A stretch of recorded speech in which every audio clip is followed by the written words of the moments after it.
Father David here.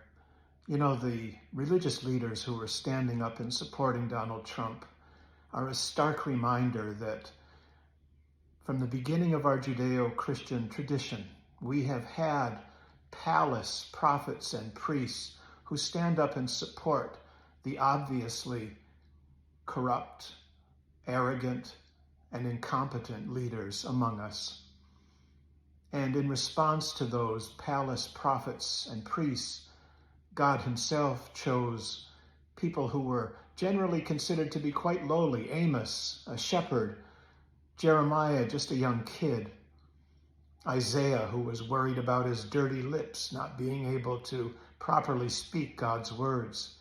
And yet, all of God's prophets stood up to the corrupt, to the unjust, and at great personal risk told them that if you wish to be a follower of God, you have to practice mercy and compassion.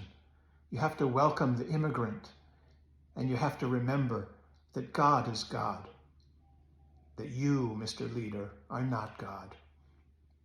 This tradition continued through with Jesus, who stood up to the powerful rulers of his day and insisted that life is lived in surrender, in letting go, in caring for each other.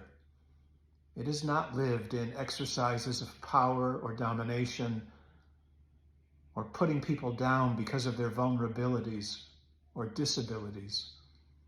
That we are called to become a human family, and those who would misuse the power of God to simply bolster their own authority and security, money, wealth, power, they're in big trouble.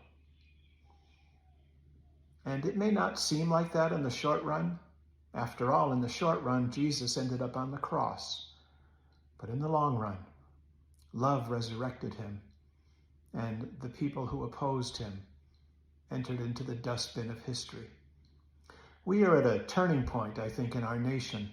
There is much fascination with Donald Trump and his pretensions to be anointed of God.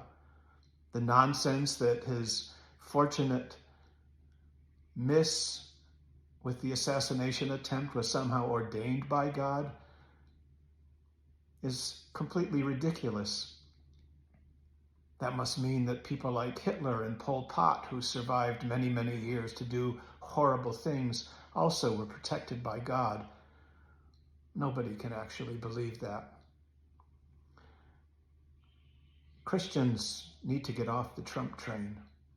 It's a train heading for a cliff, because it's a train that's obsessed with power and domination, and it's a train that lacks mercy and compassion. Come home, Christians. Come home. Jesus is waiting.